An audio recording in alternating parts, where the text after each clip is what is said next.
There is a version of the Vietnam War that most people carry around in their heads without ever really examining it. It involves jungles and helicopters, a generation of young men who went over there confused and came back broken, politicians who lied, commanders who miscalculated, and a nation that eventually turned against something it had never fully understood in the first place. That version is not entirely wrong, but it is curated. It has been shaped and trimmed and presented in a way that protects certain institutions, softens certain decisions, and keeps the most corrosive truths at a comfortable distance. The war was not misunderstood. It was misrepresented, and the misrepresentation was deliberate, sustained, and often originated from the very people tasked with fighting it and reporting on it honestly. This is not a story about individual villains, though there were individuals who behaved in ways that should have ended careers, and in some cases should have ended in criminal proceedings. This is a story about systems, about how a bureaucratic and military apparatus, under enormous pressure to show progress in a war that resisted the very concept of progress, began to substitute performance for reality, about how the metrics used to measure success became the goal itself, and how the gap between what was being measured and what was actually happening grew so wide that it eventually swallowed the entire enterprise. About how soldiers on the ground understood this gap with brutal clarity, while their superiors transmitted upward the numbers that the people above them wanted to see, and how that cycle of comfortable falsehood became so entrenched that breaking it felt more dangerous than continuing it. The first fact that the military rarely discusses today has nothing to do with a specific battle or a specific atrocity. It has to do with the fundamental question of what victory was supposed to look like. When American combat troops began arriving in significant numbers in 1965, there was no coherent, agreed-upon definition of what they were trying to achieve beyond the vague notion of preventing a communist takeover of South Vietnam. The military understood war in terms of territory held, of enemy forces destroyed, of objectives seized. Vietnam offered almost none of those traditional metrics. There were no front lines in any meaningful sense. The enemy did not wear uniforms that reliably distinguished them from civilians. The terrain that American forces cleared on Monday was often returned to enemy influence by Thursday. And yet, the pressure from Washington to demonstrate progress was relentless. Into this conceptual vacuum came the body count. The idea was simple. If you could not measure territory gained, you could at least measure enemies killed. If you killed enough of them, at a sufficient ratio compared to your own losses, you would eventually exhaust their capacity to fight.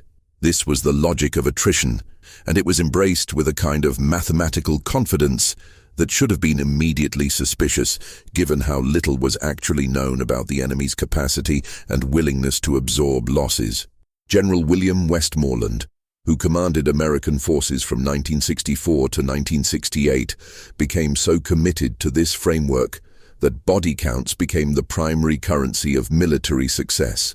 Units were evaluated on them, officers were promoted based on them, and because the incentives were structured around producing large numbers, the numbers became large. What the body count actually measured was almost entirely disconnected from military reality. Enemy combatants were often indistinguishable from civilians in the field, and in many cases they were the same people at different times of day. The rules for counting a body as an enemy combatant were elastic. Any Vietnamese male of military age found dead in an area of military operations could be counted. Farmers killed by accident, civilians caught in crossfire, people who happened to be in the wrong location during an airstrike, all of them could be folded into the numbers that commanders needed to show progress. There were units that counted the same bodies multiple times as they were encountered and recounted by different elements moving through the same area. There were officers who pressured enlisted men to inflate figures, and enlisted men who understood that their own safety and comfort could depend on producing the numbers their commanders expected. The institutional awareness of this problem was not limited to junior officers quietly complaining to each other. It was documented. Military analysts, Intelligence officers and journalists who had access to classified material understood by the late 1960s that the official body count figures were essentially fiction. The CIA produced internal assessments that directly contradicted official military claims about enemy strength and attrition rates. In 1967, a classified military history of the war noted that enemy force levels were being systematically underestimated, in part because acknowledging the true size of the opposing force would have made the body count ratios look far less impressive. The debate over these numbers at the highest levels of the military and intelligence community was bitter, documented, and suppressed. The second thing the military rarely discusses is the systematic underreporting of American casualties in ways that went beyond the official death tolls. The official count of Americans killed in Vietnam is commonly cited at around 58,000. That number is real and represents genuine loss. But the categories used to define a combat death were deliberately narrow in ways that excluded thousands of people who died as a direct consequence of the war. Soldiers who died of wounds after being evacuated out of the combat theater, who died in military hospitals in Japan or Germany or the continental United States, were frequently not counted in the official Vietnam casualty figures. Soldiers who died of illnesses directly connected to combat exposure, including the delayed effects of herbicide exposure, were not counted. Soldiers who died by suicide during the war, and the rate was significant even then, were categorized in ways that removed them from the official count. The longer-term casualties were staggering in ways that official records never captured.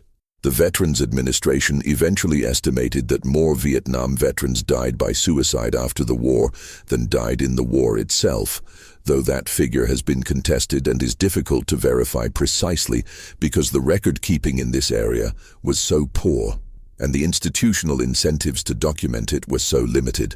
What is not contested is that the psychological damage from Vietnam was massive, that it was poorly understood, poorly treated, and actively minimized by an institutional apparatus that had strong reasons to downplay the extent of the damage it had done to the people it sent to fight. Post-traumatic stress disorder was not officially recognized as a diagnosis until 1980, and the delay was not simply a matter of scientific understanding. There was institutional resistance to acknowledging that the war had broken a generation of men in ways that could not be easily dismissed or explained away. The third reality that rarely surfaces in official accounts is the extent to which the South Vietnamese government and military, the entity that American forces were supposedly there to defend and strengthen, was itself a source of profound instability, corruption, and active obstruction. The United States committed itself to preserving a government in Saigon that rotated through multiple coups and leadership changes in the years between the assassination of Ngo Dinh Diem in 1963 and the eventual stabilization under Nguyen Van Thieu. American officials knew that the government they were propping up was deeply unpopular in large segments of South Vietnamese society, was riddled with corruption at every level, and frequently diverted American military aid to private benefit. The pacification programs designed to build loyalty to the Saigon government in the countryside were consistently undermined by the behavior of South Vietnamese officials who extorted, abused, and alienated the very population they were supposed to be winning over. The Army of the Republic of Vietnam, known as ARVN, was the force that American military assistance was officially designed to build into a capable, independent fighting force that could eventually handle the war without American combat troops. The reality was considerably darker. ARVN units varied enormously in quality, but the systemic problems were profound. Officers frequently purchased their commands and then used their positions to enrich themselves and avoid combat. Draft evasion was widespread among the sons of the wealthy and well-connected. Desertion rates were extraordinarily high by any military standard. American advisors assigned to ARVN units documented these problems in reports that were frequently sanitized before they traveled up the chain of command, because acknowledging the true state of the South Vietnamese military would have undermined the official narrative that Vietnamization, the policy of transferring combat responsibility to ARVN, was proceeding successfully. The fourth dark reality involves the use of firepower in ways that bore almost no relationship to the stated mission of winning the hearts and minds of the South Vietnamese population. The logic of attrition demanded that enemy forces be destroyed, and destroying them required massive applications of firepower in areas where they operated. But enemy forces operated in and among the civilian population, and the distinction between a Viet Cong stronghold and a Vietnamese village was often entirely notional.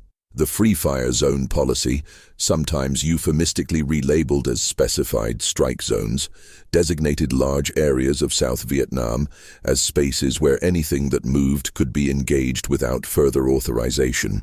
The theoretical basis for this policy was that civilians had been warned to leave these areas, but the warnings were often inadequate. The ability of poor rural families to simply relocate was severely limited, and the zones were designated in ways that sometimes bore more relationship to American operational convenience than to actual enemy presence. The scale of civilian casualties produced by American firepower in South Vietnam was enormous, and it was documented internally in ways that never appeared in public statements. The systematic bombing of the Vietnamese countryside, the use of napalm and white phosphorus against villages, the destruction of crops and water supplies as part of denial operations. All of these produced civilian casualties that were recategorized in ways that made them disappear from official counts. Dead civilians became enemy combatants in the records, or were listed as unavoidable collateral damage in language that stripped the deaths of any weight or specificity. The people doing the dying were given no names and no faces in the official accounting. They became numbers in a different kind of ledger, one designed to minimize rather than measure. The fifth reality is one that the military establishment has been particularly reluctant to examine with any honesty, which is the extent to which the war corroded the ethical foundations of the American military from within. The most widely known manifestation of this is the massacre at My Lai in March 1968, when soldiers of Charlie Company, 1st Battalion, 20th Infantry Regiment, killed between 300 and 500 unarmed Vietnamese civilians, the majority of them women, children, and elderly men. The massacre was covered up for more than a year, not because it was an isolated incident that shocked the command structure, but because the command structure had created the conditions that made it possible and had strong institutional reasons to ensure it never became public. What is less discussed is that My Lai was not an aberration in the sense of being a unique event. Military historians and veterans who have spoken honestly about this period have documented a pattern of violence against civilians that was widespread, that was known at multiple levels of command, and that was addressed not through genuine accountability, but through the management of information. The investigation into My Lai itself, when it finally could no longer be suppressed, was conducted in ways designed to limit the scope of accountability. Lieutenant William Calley was convicted and sentenced, but his direct superior, Captain Ernest Medina, was acquitted, and the officers further up the chain who had created the operational environment and suppressed the initial reports faced minimal consequences. The institutional message was clear: individual soldiers could be sacrificed as examples, but the system that produced them would be protected. The sixth reality concerns the operational use of chemical agents in Vietnam in ways that went far beyond what was publicly acknowledged at the time and continues to be minimized in official histories. Agent Orange is the most widely known, a herbicide used in the Operation Ranch Hand program to defoliate forests and deny cover to enemy forces. Between 1961 and 1971, American forces sprayed approximately 20 million gallons of herbicides over South Vietnam, Laos, and Cambodia. The effects on the Vietnamese population, who lived in and cultivated the land being sprayed, were catastrophic and multi-generational. Birth defects, cancers, and immune system disorders have persisted in Vietnamese communities at elevated rates for generations after the spraying ended. The American military and the chemical companies that produced Agent Orange knew during the operation that the herbicide was contaminated with dioxin, one of the most toxic substances known to science, and this information was suppressed. The consequences for American veterans were also severe and were also suppressed for years. Veterans who reported health problems they believed were connected to herbicide exposure were told by the Department of Veterans Affairs that there was no established link between Agent Orange and their conditions. The Veterans Administration adopted an institutional posture of skepticism toward veterans' claims that persisted for decades after the war ended. Studies that documented health effects were questioned, delayed, and in some cases buried. It was not until 1991 that Congress passed the Agent Orange Act, which established a presumption of service connection for certain diseases, and the list of covered conditions has continued to expand as the evidence of harm has become too overwhelming to deny. The delay cost thousands of veterans their benefits and in many cases their lives.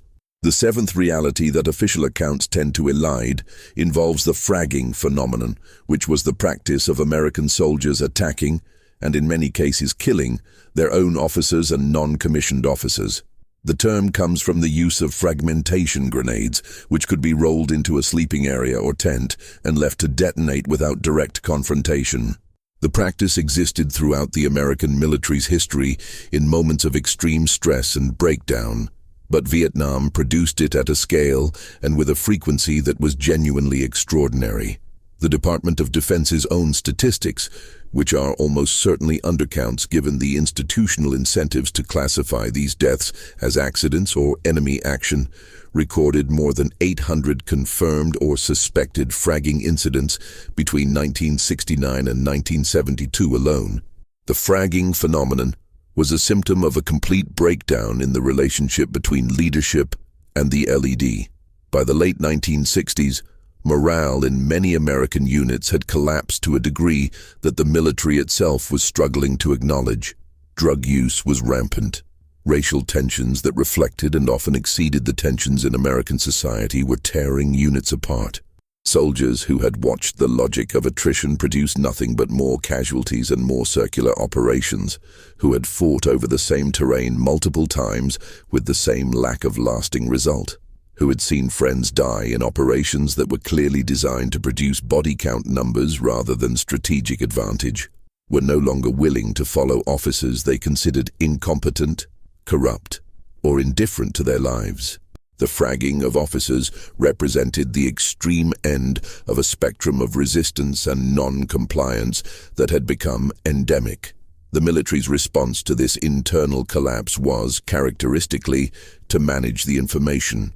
Fragging incidents were investigated by military police, but the results of those investigations were tightly controlled. Officers who survived fragging attempts frequently did not report them because reporting created paperwork, attracted scrutiny, and implicitly acknowledged a failure of leadership that could damage a career. The official histories of American units from this period are notable for what they omit. The sense of catastrophic internal breakdown that veterans describe in oral histories and memoirs is almost entirely absent from the official record.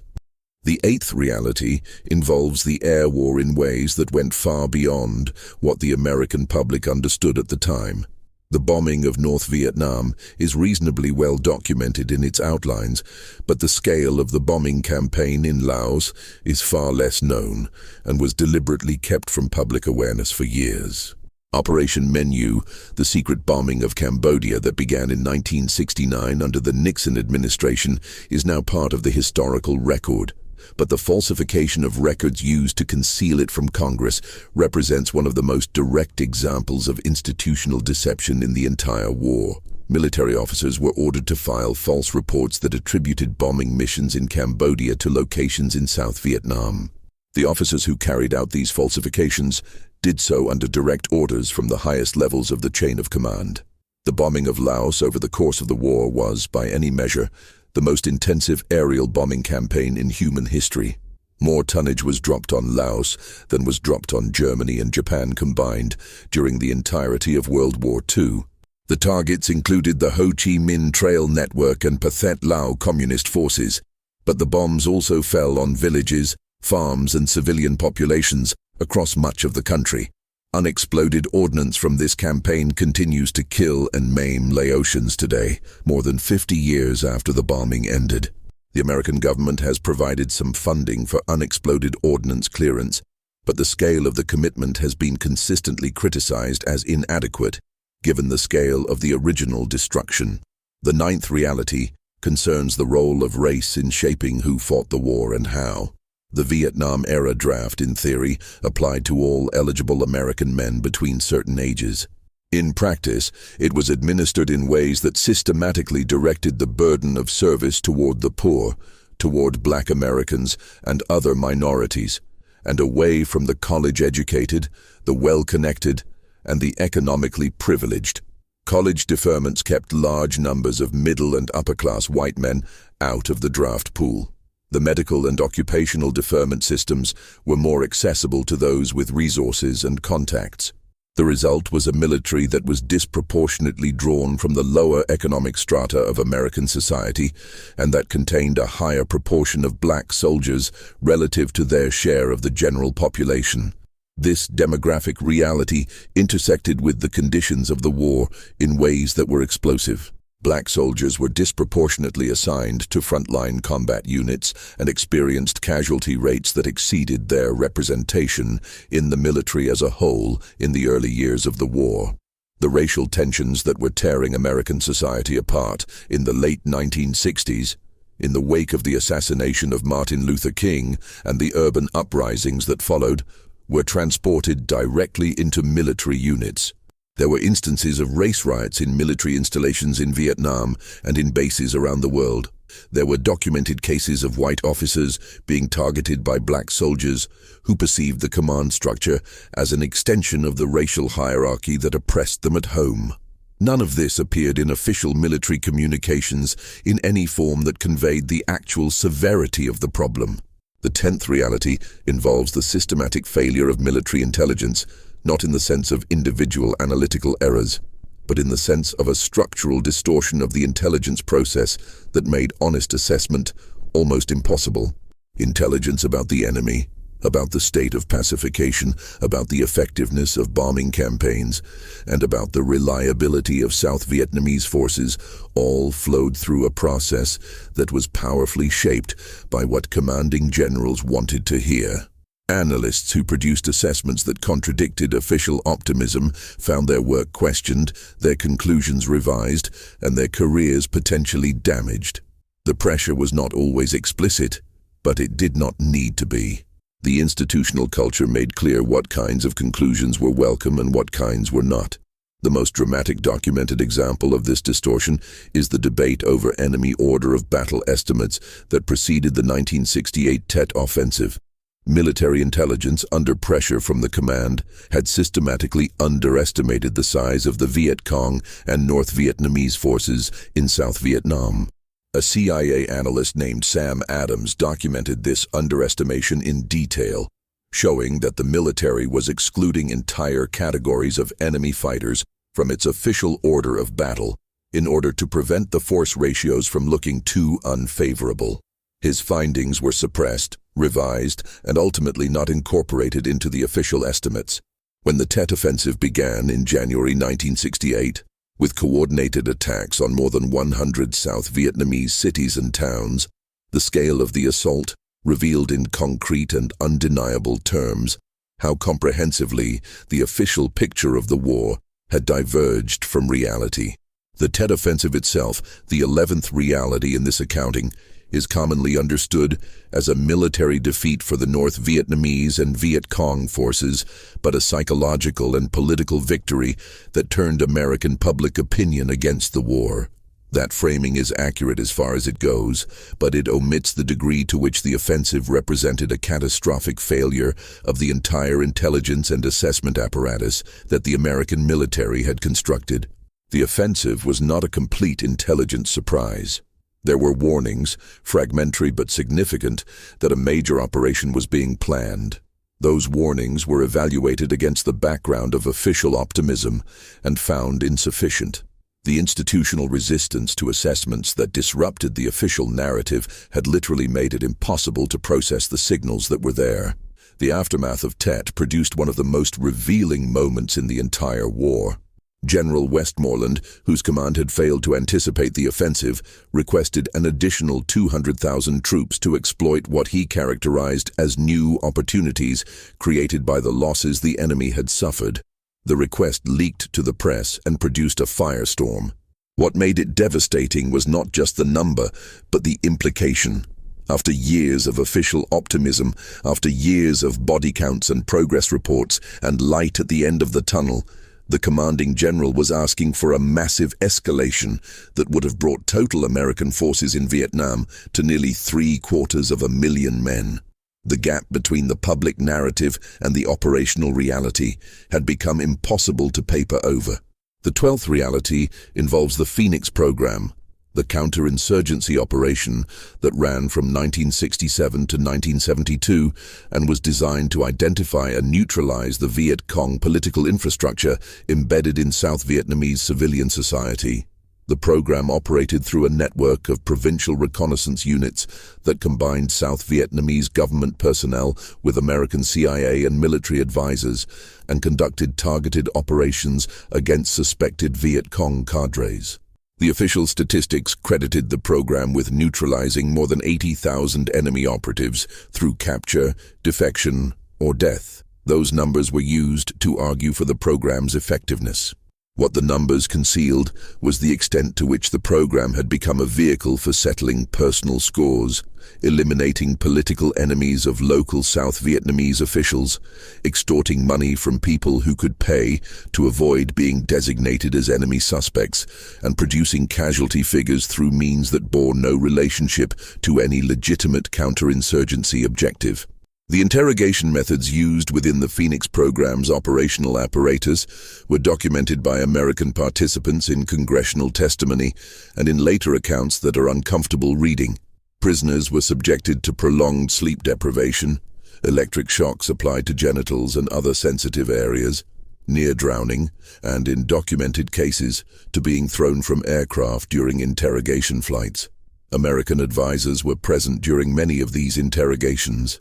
Some objected and documented their objections. Most did not. The institutional culture of the program created an environment in which producing information and producing bodies was what mattered, and the methods used to produce them were treated as an operational detail beneath the level of official concern. The 13th reality concerns the specific experience of veterans when they returned home and encountered an institutional apparatus that was, in many documented respects, deliberately organized to minimize what it owed them.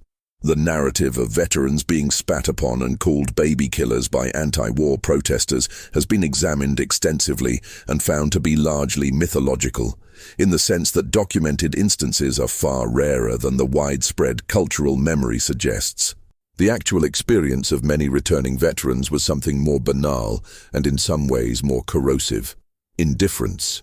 The transition out of military service was poorly managed, the psychological support systems were inadequate, and the Veterans Administration was chronically underfunded and bureaucratically resistant to claims. The specific crisis of post-traumatic stress was compounded by the particular character of the Vietnam War.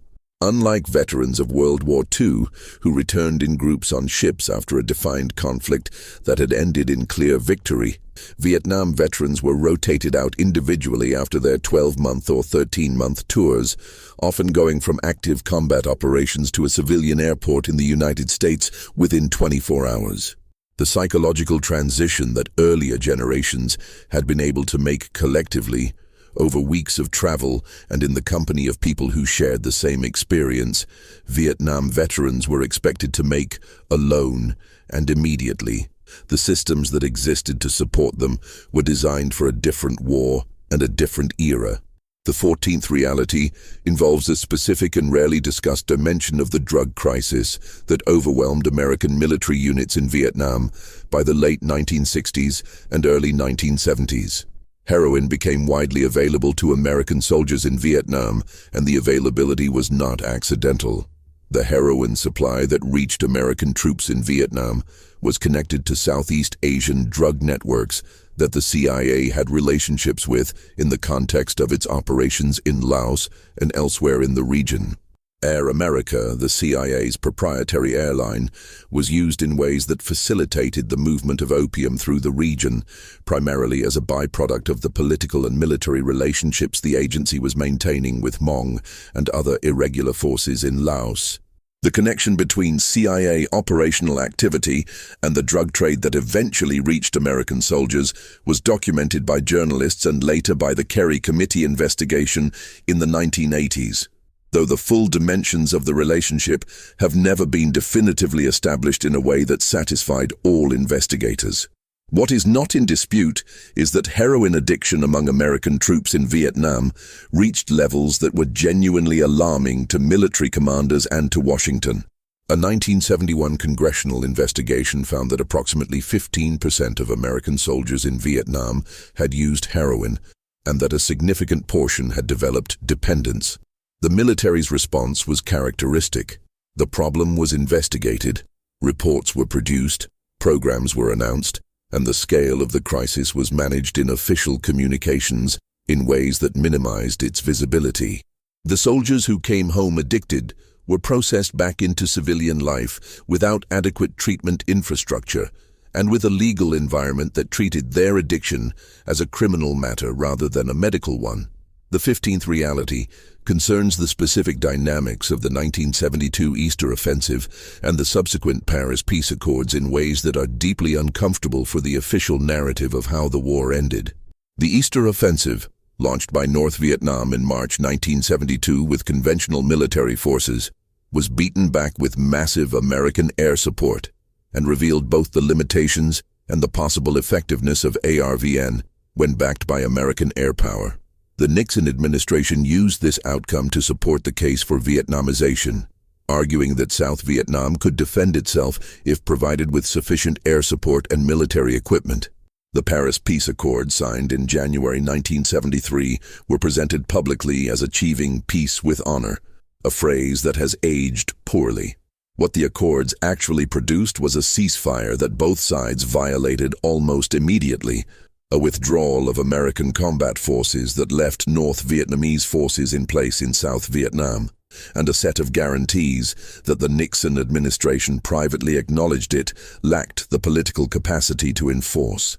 The secret assurances that Nixon gave to South Vietnamese President Thieu, promising American military intervention if North Vietnam violated the accords, were never disclosed to Congress and were known to be effectively unenforceable given the political climate in Washington following the exposés of Watergate. Thieu signed the accords under intense American pressure, believing, or at least publicly claiming to believe, that American support would continue. The assurances he was given turned out to be exactly as durable as everything else about American commitment to South Vietnam had been. The 16th reality involves the systematic destruction of records and documents that would have provided a more complete accounting of what happened. This destruction was not always clandestine or obviously deliberate. Some of it was the result of standard records management policies that resulted in the disposal of operational files after set retention periods, but some of it was targeted and purposeful. The investigation into My Lai revealed that records related to the operation and its aftermath had been destroyed. Phoenix program files were classified and have been released only in heavily redacted form. The records of certain CIA operations in the region have never been made available to historians. The official history of American involvement in Vietnam that exists in accessible archives is missing entire dimensions of the actual event. The 17th reality concerns the specific experience of prisoners of war in ways that complicate both the official narrative of their heroism and the political uses to which their captivity was put. American prisoners held in North Vietnam were subjected to torture and prolonged solitary confinement, and their endurance under those conditions was genuinely remarkable. What is less comfortable to acknowledge is the degree to which the POW issue was used by the Nixon administration as a political instrument to extend the war and to justify positions that had more to do with domestic politics than with any realistic plan for obtaining the prisoners' release. The live POW issue became even more politically charged in the years after the war, with claims of Americans still being held in Southeast Asia that were investigated repeatedly and never substantiated, but that retained enormous emotional and political power for decades. The treatment of Vietnamese prisoners by American and South Vietnamese forces is a subject that official histories approach with considerable delicacy. The use of tiger cages, small cramped concrete cells used to hold prisoners at the Con Son Island prison, became public in 1970 when two congressional staffers who visited the facility were shown the cages by a prisoner who had managed to write out directions in the hope that someone would find them. The conditions documented were severe by any measure. The revelation produced a brief public controversy, and then was absorbed back into the background noise of a war that had already produced so many revelations of abuse that the public capacity to respond to any individual one had been significantly eroded. The 18th reality involves the economics of the war in ways that are rarely discussed in military histories, but that shape the conduct of the conflict in profound ways. The Vietnam War was enormously profitable for certain sectors of the American defense industry, and the contracts generated by the war created institutional interests in its continuation that operated independently of any strategic logic. The helicopter industry in particular experienced explosive growth, with Bell and other manufacturers producing thousands of aircraft for the military at prices that reflected a procurement system that prioritized speed and volume over cost control. The ammunition and explosives industries, the napalm manufacturers, the chemical companies that produced herbicides, all of them were generating revenues from Vietnam that created institutional stakes in the continuation of operations. This is not to suggest that the war was prolonged for purely commercial reasons. The dynamics were more diffuse and more institutional than that implies. But the economic ecosystem that grew up around the war created constituencies with interests in maintaining force levels and operational tempo that had nothing to do with the stated objectives of the mission. The defense contracts generated in the Vietnam era established relationships between the Pentagon and the defense industry that reshaped the military procurement system in ways that outlasted the war by decades. The 19th reality involves the specific and rarely examined experience of the ground soldiers in their relationship to their own bodies, their own psychological states, and their own capacity for violence in ways that official histories almost never address directly. The training that American soldiers received before deployment was designed to prepare them for a kind of warfare that Vietnam often did not deliver. The enemy they encountered was frequently invisible. Their attacks came at night and without warning, and the correct response to ambiguous contact was almost always to generate overwhelming firepower. The training that was supposed to create disciplined warriors who killed only when necessary, and only the right targets had to adapt, in the field, to conditions where the right target was often impossible to identify and where survival sometimes depended on treating ambiguity as hostility. The psychological process by which a person becomes capable of killing, and then capable of killing in large quantities, and then capable of continuing to kill in conditions of profound moral uncertainty, was something that the military was completely unprepared to address. The dehumanization of the enemy that was built into training and into the vocabulary of the war, the use of racial slurs as standard operational language, the construction of Vietnamese people as less than fully human in ways that made killing them feel administratively different from killing a person. All of this was functional in the immediate term and catastrophic in the longer one. The veterans who came home having internalized these adaptations found that they could not simply be switched off. The nightmares, the hypervigilance, the emotional numbness, the explosive anger, all of these were the psychological residue of adaptations that had been operationally necessary and were now operationally permanent. The 20th reality, and in many ways the most quietly devastating one, is about what happened in the final years of American involvement when the political decision to end the war had effectively been made, but the war itself continued anyway. Between 1969 and 1975, more than 20,000 Americans died in Vietnam. The logic that justified those deaths had essentially dissolved by 1969 at the latest. The strategy of attrition had failed. The pacification program had failed. The Vietnamization program was producing the ARVN that had always existed. not the one the official reports described. The bombing campaigns were not breaking the enemy's will. The South Vietnamese government remained what it had always been. Everyone in the relevant decision-making positions in Washington understood, at some level, that the war was not going to end in any form that could be honestly described as victory. And yet the machinery of war continued to generate its daily output of operations, airstrikes, casualty reports, and body count figures. The soldiers who died in those final years died in a war whose purpose had become essentially administrative, a holding action in service of a political timetable that prioritized the appearance of an honorable exit over any strategic objective that could be honestly stated.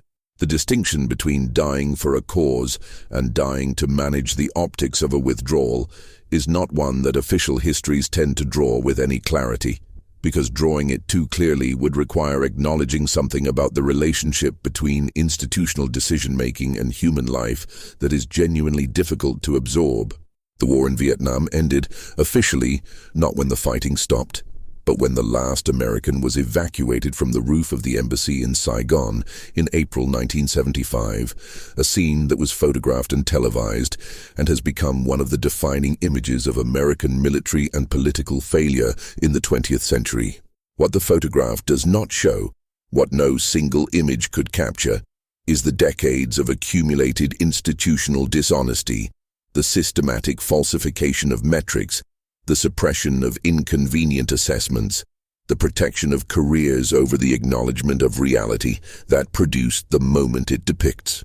The soldiers who served in Vietnam, many of whom understood with terrible clarity the gap between what they were being told and what was actually happening, have been caught for decades in a peculiar kind of historical limbo. They are honored for their service in the formal, ritualized way that American culture has developed for managing its complicated relationships with its wars. They are thanked. Their names are inscribed on walls. The holiday that once barely acknowledged them has been expanded to include them, but the specific and accurate acknowledgement of what they were sent to do and what was done in their name, the honest accounting that would require the institutions that sent them to own what those institutions actually were, that accounting has never fully arrived. The reports continued to move upward through the chain of command, summarizing progress in a conflict that had long since stopped progressing in any direction that had meaning. The metrics continued to be generated and collated and presented in formats that had been designed to demonstrate success in a framework that no longer bore any relationship to events on the ground. The war machine continued to produce its outputs long after anyone with access to the full picture could honestly say what those outputs were supposed to achieve. In 1974, the year before the fall of Saigon, American military advisors were still filing reports on the readiness and effectiveness of South Vietnamese forces, and those reports were still organized around the assumption that the assessment framework they used bore a meaningful relationship to the military reality it was supposed to describe.